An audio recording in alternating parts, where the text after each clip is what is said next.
یؤمنون، بلا شبہ وہ لوگ جنہوں نے کفر کیا برابر ہے ان پر آپ ڈرائیں انہیں یا نہ ڈرائیں انہیں، نہیں وہ ایمان لائیں گے۔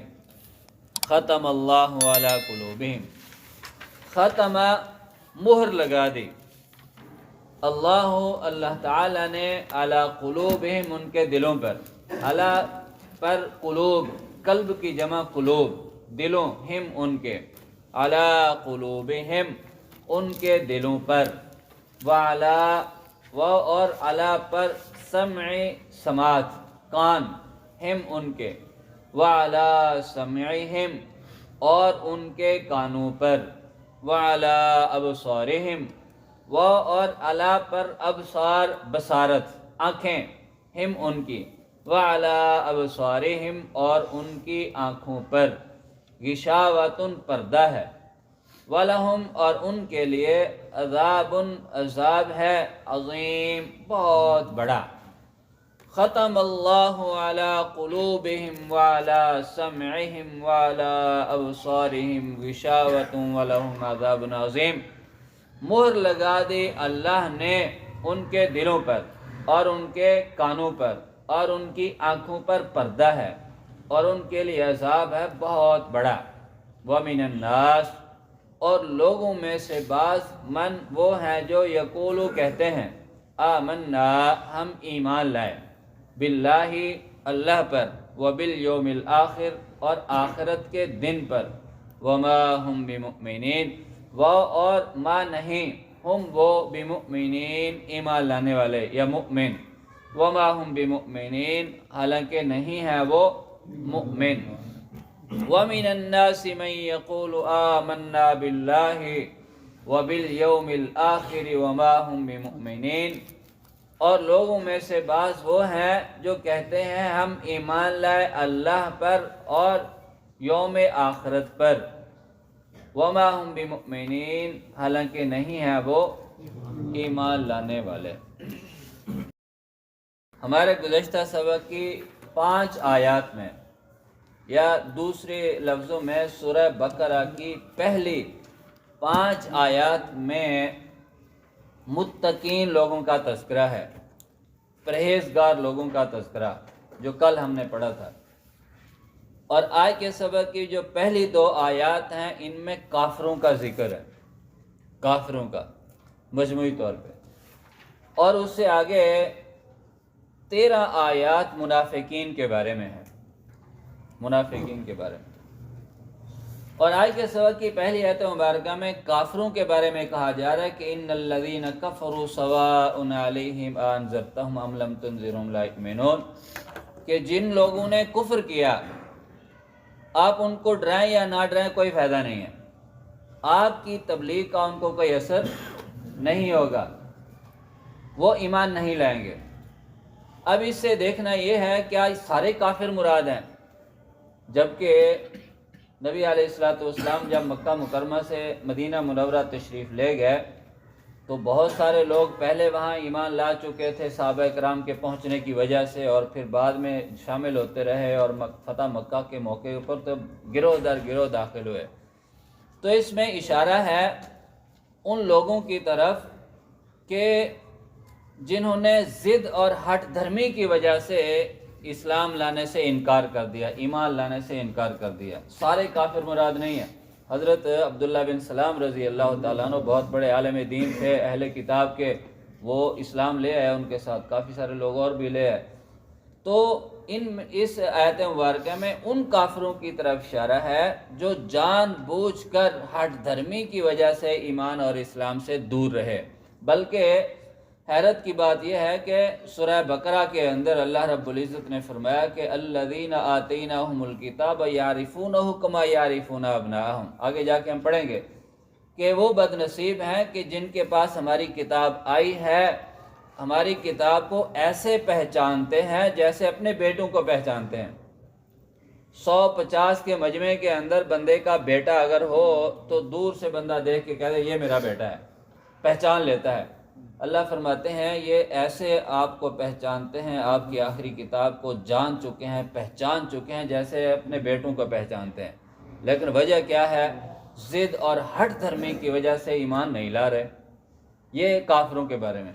اور اسی طرح جو باقی لوگ تھے جنہوں نے بعد میں نفاق کا لبادہ اوڑھ لیا، مدینے کے اندر رہنے والے دوسرے لوگ وہ تھے جن کو آپ مشرک کہہ سکتے ہیں. ان مشرکوں نے مکے کے اندر بھی یا مدینے کے اندر بھی ان بد نصیبوں نے بھی ہٹ دھرمی کی وجہ سے انکار کر دیا، حتیٰ کہ سورہ انفال کے اندر اللہ رب العزت نے ان کی اس کیفیت کو بیان کیا ہے یا ان کے ان الفاظ کو بیان کیا ہے. کہنے لگے کہ اللہم ان کان ھذا ھو الحق من عندک فامطر علینا حجارۃ من السماء، کہ یا اللہ اگر یہ تیری طرف سے حق ہے، یہ کتاب سچی ہے، تیری ہی طرف سے نازل کردہ ہے، تو ہمارے اوپر پتھروں کی بارش کر دے، ہم نہیں مانتے. کتنی بد نصیبی کی بات ہے. کہنا تو یہ چاہیے تھا یا اللہ اگر یہ تیری طرف سے ہے تو ہمیں توفیق دے دے، ہم اس کے اوپر ایمان لیں، اس کو ہم تسلیم کر لیں. بلکہ اتنی ہٹ دھرمی کہنے لگے اگر یہ تیری طرف سے ہے تو پتھروں کی بارش برسا دے، ہم نے نہیں ماننا. بلکہ حضرت عمر فاروق رضی اللہ تعالیٰ عنہ کے حوالے سے امام طنطاوی رحمۃ اللہ علیہ نے تفسیر کے اندر ایک واقعہ ذکر کیا، اگرچہ اس کی سند ذکر نہیں کی. وہ واقعہ بڑا دلچسپ ہے کہ امیر المومنین عمر بن خطاب رضی اللہ تعالیٰ عنہ کو ایک قوم سبا کا بندہ ملا. یہ ہم نے پیچھے پڑھا ہے قوم سبا کا، جس کا تخت جو ہے وہ سلمان علیہ السلام کے سامنے پیش کیا گیا تھا. وہ قوم سبا کا بندہ ملا. عمر فاروق کہنے لگے کہ یار تمہاری قوم کیسی جاہل قوم تھی جنہوں نے ایک عورت کو اپنے اوپر حکمران بنا لیا، بادشاہ بنا لیا. ہمارے ہاں چونکہ جمہوریت کی شکل میں اتنی روشن خیالی آ چکی ہے، عورت کی حکمرانی کو ہمارے ہاں کوئی برائی تصور ہی نہیں کیا جاتا، الیکشنوں میں بھی کھڑا کیا جاتا ہے. باقی بہرحال یہ ایک الگ ٹاپک ہے. تو عمر فاروق کہنے لگے کہ آپ کے لوگ کیسے جاہل تھے، انہوں نے عورت کو اپنے اوپر حکمران بنا لیا، بادشاہ بنا لیا.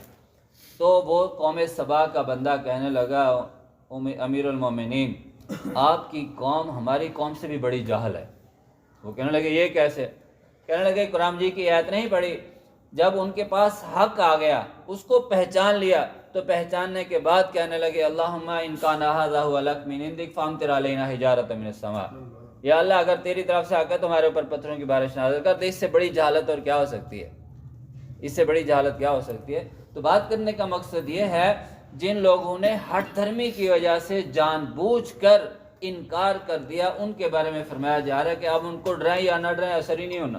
وجہ کیا ہے؟ کیونکہ ان کے دلوں پہ مہر لگ چکی ہے. اب دوسری آیت میں ختم اللہ علی قلوبہم، اللہ نے ان کے دلوں کے اوپر سٹیمپ لگا دی ہے، مہر لگا دی ہے. کس وجہ سے؟ کہ ان کی بدعمالیوں کی وجہ سے. بلکہ آگے جا کے سورہ نساء میں ہم پڑھیں گے وہاں آئے گا بل طبع اللہ علیہا بکفرہم، اللہ نے ان کے کفر کی وجہ سے ان کے اوپر ان کے دلوں پہ مہریں لگا دی ہیں. جان بوجھ کر جنہوں نے کفر کا راستہ اختیار کیا تو اللہ نے پھر ان کے دلوں پہ مہریں لگا دی اور پھر ان کو یہ کیا کہتے ہیں اسلام قبول کرنے کی، ایمان لانے کی پھر ان سے جو صلاحیت تھی وہ سلب ہوگی، توفیق نہ ہو سکے. وہ کفر کے اوپر ہی رہے اور کفر کے اوپر ہی جو ہے وہ موت آ گئی. اس لیے فرمایا جا رہا ہے ختم اللہ علی قلوبہم، اللہ نے ان کے دلوں کے اوپر مہر لگا دی ہے. کس وجہ سے؟ ان کے کفر کی وجہ سے. وعلی سمعہم، اور ان کی آنکھوں کے اوپر، اور ان کے کانوں کے اوپر. وعلی ابصارہم، اور ان کی آنکھوں کے اوپر پردہ ہے. دلوں کے اوپر مہریں لگ گئیں، آنکھوں کا کانوں کے اوپر بھی لگ گئیں اور آنکھوں کے اوپر پردہ آ گیا. غشاوت ان کا لفظ بولا جاتا ہے کسی بھاری چیز کے اوپر، یعنی ایسا بھاری پردہ ہے کہ اپنی آنکھوں سے اللہ رب العزت کی قدرت کی نشانیاں دیکھتے ہیں لیکن توفیق نہیں ہے اس سے وازن اور اس سے نصیحت حاصل کرنے کی. کانوں سے قرآن سنتے ہیں، قرآن مجید مشرکین مکہ بھی سنتے تھے اور اثر ہوتا تھا. یہی وجہ ہے کہ ابتدائی اسلام میں آپ نے سن رکھا ہے علماء کرام سے پابندی لگا دی گئی تھی عمر حضرت ابوبکر صدیق رضی اللہ تعالیٰ عنہ کے اوپر کہ گھر کے سین کے اندر یہ تلاوت نہ کریں. ہمارے بچے سنتے ہیں ان کے اوپر اثر ہوتا ہے، یہ اپنے گھر کے اندر ہی جو ہے وہ پڑھا کریں. قرآن مجید تاثیر رکھنے والی کتاب ہے، جب پڑھی جاتی تو ان کے اوپر اثر ہوتا. لیکن یہ ایسے بد نصیب تھے جنہوں نے جان بوجھ کر ہٹ دھرمی کی وجہ سے انکار کیا. اللہ فرماتے ہیں ہم نے پھر ایسے موریں لگا دیں، کان ہیں سنتے ہیں، جانوروں کی طرح فائدہ نہیں اٹھاتے. جانور بھی کانوں سے سنتے ہیں، آنکھوں سے دیکھتے ہیں، لیکن وہ بس اپنے مطلب کی حد تک ہی ہے. اللہ نے کان دیے ہیں سننے کے لیے، آنکھیں دی ہیں دیکھنے کے لیے، انسان نصیحت حاصل کرے. انسان اور جانور میں فرق اسی وجہ سے ہے، اللہ نے انسان کو سینس دی ہے، شعور دی ہے، عقل دیا ہے، لیکن ان بد نصیبوں نے کفر ایسا غالب آیا ان کے اوپر کہ ان سے یہ صلاحیتیں ہی جو ہے وہ سلب ہو گئی، ان سے چھین لی گئیں۔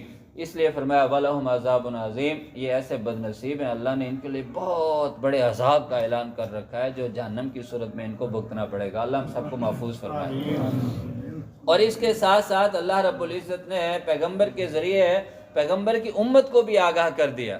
سیدنا ابو ہریرہ رضی اللہ تعالیٰ عنہ بیان کرتے ہیں، نبی علیہ الصلوۃ والسلام نے فرمایا کہ جو بندہ گناہ کرتا ہے تو اس گناہ کی نحوست یہ ہوتی ہے، اس کا اثر یہ ہوتا ہے کہ انسان کے دل پہ سیاہ دھبا لگ جاتا ہے۔ بازار ہم کہتے ہیں خیر غلطی ہوگی، معافی مانگ لیں گے، اللہ معاف کر دے۔ انسان سے خطا ہوتی ہے، گناہ ہوتا ہے، اس گناہ کا اثر یہ ہوتا ہے دل کے اوپر سیاہ دھبا لگ جاتا ہے، اور اگر انسان توبہ کر لے، اس کو احساس ہو جائے، پلٹ آئے، تو پھر وہ دھبا صاف کر دیا جاتا ہے، دل صاف ہو جاتا ہے۔ اگر توبہ نہیں کرتا، پھر دوسرا گناہ کر لیتا ہے، پھر تیسرا، پھر چوتھا، پھر پانچواں، وہ سٹیپ بائی سٹیپ اس کے اوپر دھبے لگتے رہتے ہیں حتیٰ کہ اس کا دل سیاہ ہو جاتا ہے۔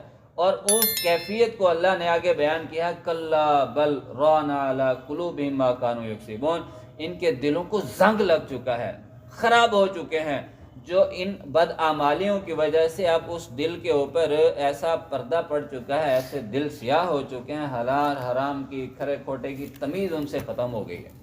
اس لیے نبی علیہ الصلوۃ والسلام نے اپنی امت کو یہ درس دیا ہے کہ انسان ہونے کے ناطے غلطی ہو جاتی ہے، ہو جائے انسان کو فوراً توبہ کر لینی چاہیے، اور اس کے اوپر پشیمانی ہونی چاہیے۔ اور توبہ کا سب سے بنیادی جو مسئلہ ہے وہ یہ ہے کہ انسان صدق کے دل سے توبہ کرے، اور دل میں یہ تہیہ کرے، یا اللہ اب کے بعد دوبارہ نہیں کروں گا، اب معافی مانگتا ہوں، پھر نہیں کروں گا۔ یہ نہیں کہ ادھر سے کر لیا، ادھر سے معافی مانگ لی، ادھر سے پھر کر لیا، پھر معافی مانگ لی، ایسا نہیں۔ اگرچہ جو انسان گناہ کرتا ہے، توبہ کرتا ہے، پھر اسے نہ چاہتے ہوئے ہو جاتا ہے، پھر توبہ کرتا ہے، اللہ معاف کر دیتے ہیں، لیکن جو جان بوجھ کر ایسا کرتا ہے اس کے لیے پھر سختی ہے۔ جان بوجھ کر جو کرتا ہے، انسان ہونے کے ناطے خطا ہو جاتی ہے، غلطی ہو جاتی ہے، ایک الگ چیز ہے۔ جان بوجھ کر کرنا اس کی شریعت کے اندر جو ہے وہ بڑی سخت وعید ہے۔ اس لیے کہا جا رہا ہے کہ کلا بل ران علی قلوبہم ما کانوا یکسبون، ان کے دلوں کے اوپر گناہوں کی وجہ سے ایسا زنگ لگ چکا ہے کہ اب ان کو کھرے کھوٹے کی تمیز ان سے جو ہے وہ ختم ہو چکی ہے۔ حضرت نواس بن سمان رضی اللہ تعالیٰ عنہ بیان کرتے ہیں، نبی علیہ الصلوۃ والسلام اللہ کے آخری پیغمبر، جن کی اگلی پچھلی سب خطائیں معاف تھیں، وہ یہ دعا کیا کرتے تھے، یا مقلب القلوب ثبت قلبی علی دینک، اے دلوں کے پھیرنے والے، میرے دل کو اپنے دین کے اوپر ثابت قدم رکھ، میرے دل کو اپنے دین کے اوپر ثابت قدم رکھ۔ تو یہ دعا ہمیں یاد کرنی چاہیے اور پڑھتے رہنا چاہیے، یا مقلب القلوب ثبت قلبی علی دینک، اے دلوں کے پھیرنے والے، میرے دل کو اپنے دین کے اوپر ثابت قدم رکھ۔ اللہ ہمیں اس بات کی توفیق عطا فرمائے۔ اور اگلی جو آیت ہے اس کے اندر منافقین کا تذکرہ ہے، اس سے آگے والے سبق میں بھی، تو اس کا خلاصہ کل ہی انشاءاللہ اکٹھا بیان کر دیا جائے گا۔